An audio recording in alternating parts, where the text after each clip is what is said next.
Assalamualaikum warahmatullahi wabarakatuh. Alhamdulillahi walil hamdil mubdi'i al mu'idil fa'ali lima yuridu akhata bikulli syai'in ilman wa huwa ala kulli syai'in syahid. Asyhadu an la ilaha illallah wahdahu la syarikalah syahadatan tunji qailaha min adabin alim.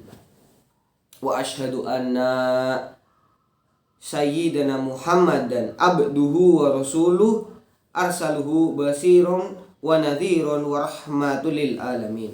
Allahumma sholli wa sallim ala sayyidina Muhammadin wa ala alihi wa ashabihi ajma'in. Amma ba'd.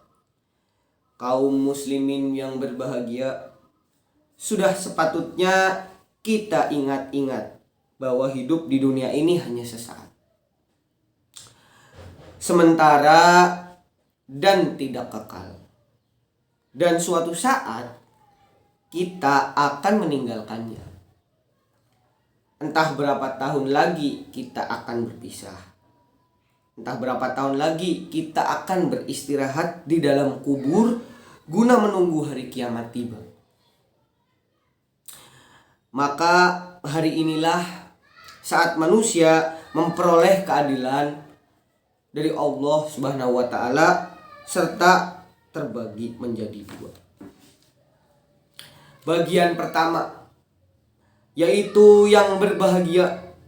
Kelompok ini termasuk orang-orang yang menyadari tujuan hidup di dunia, tidak bertindak semaunya, serta tingkah lakunya sesuai dengan aturan-aturan agama. Sedangkan bagian yang kedua, yaitu kelompok yang celaka. Karena waktu di dunia tidak mengikuti aturan agama, selalu menuruti hawa nafsu, serta lebih mengutamakan urusan dunia daripada urusan akhirat. Kaum muslimin yang berbahagia, kita hidup di dunia tidaklah terlepas dari urusan dunia. Karena kita butuh makan, kita butuh minum, kita butuh pakaian, rumah, kendaraan, serta hiburan-hiburan lainnya, guna mengendorkan syaraf kita agar tidak tegang. Itu semua adalah bagian dari hidup. Manusia sesungguhnya,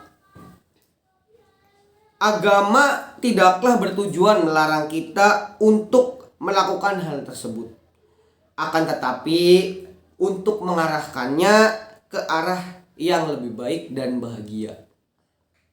Soal makan, minum, manusia tidak dilarang.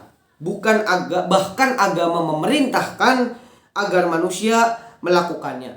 Akan tetapi di sini agama membatasi kalau makan dan minum jangan sampai melebihi ukuran, karena hal itu dapat merusak kesehatan manusia. Nabi SAW bersabda, "Kuli washrub walbas watasaddaq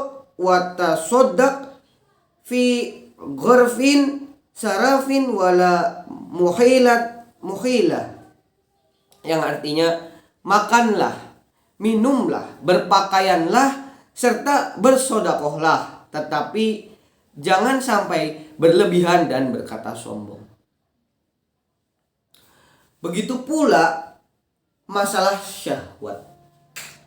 Agama tidak melarangnya, akan tetapi menyalurkannya lewat perkawinan yang sah, agar manusia tidak sama seperti hewan. Hewan yang selalu menyalurkan syahwatnya dimanapun yang ia inginkan.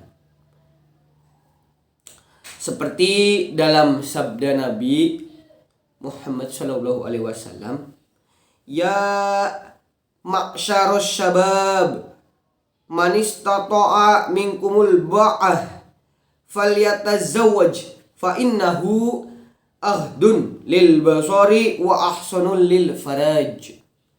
Yang artinya, hai kaum pemuda, jika di antara kalian ada yang mampu untuk menikah, maka menikahlah, karena hal tersebut dapat menjaga pandangan serta memelihara kemaluan. Manusia yang tidak mau menikah dengan alasan agar ibadahnya kepada Allah menjadi lebih sempurna tidaklah dibenarkan oleh agama. Dahulu ada para sahabat yang datang ke rumah Rasulullah SAW untuk menanyakan perihal ibadah dari istri beliau. Setelah mendapatkan penjelasan dari istri beliau, para sahabat tersebut ada yang berniat melakukan puasa terus-menerus, ada yang sholat tahajud tiap malam, dan ada pula yang berniat membujang seumur hidupnya. Tujuannya, mereka semua adalah memanfaatkan seluruh hidupnya untuk beribadah kepada Allah Subhanahu wa taala. Akan tetapi mereka ditegur oleh Rasulullah. Aku ini adalah hamba Allah yang paling bertakwa. Akan tetapi aku berpuasa dan juga berbuka. Aku juga menikah dan tidak membujang. Dan siapa yang benci akan sunahku, maka orang tersebut bukan termasuk golonganku. Kaum muslimin yang berbahagia, dalam hal dunia yang seperti cinta terhadap perhiasan, rumah yang bagus, kendaraan yang mewah, dan sebagainya juga tidak dilarang oleh Allah Subhanahu wa taala. Dan tentang masalah ini Allah sudah memberikan ketegasan dalam salah satu ayat. A'udzu billahi minasyaitonir rajim. Bismillahirrahmanirrahim. Ya bani Adam khudhu zinatakum inda kulli masjidin wa kulu wasrabu wa la tushrifu innahu la yuhibbul musyrifin. Qul man harrama zinatallahi allati akhraja li ibadihi wa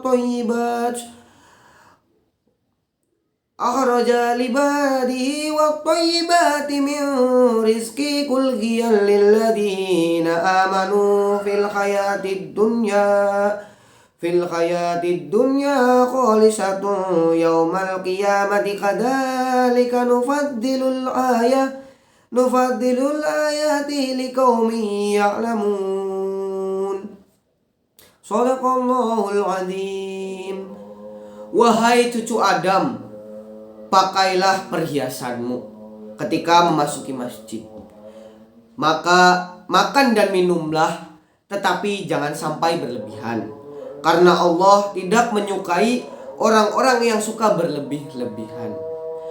Katakanlah, hai Muhammad, siapa yang mengharamkan perhiasan dari Allah, yang mempersiapkan bagi hambanya serta rizki yang baik, katakanlah, ya Muhammad, semua itu disediakan bagi hamba yang beriman di dunia dan besok di hari kiamat.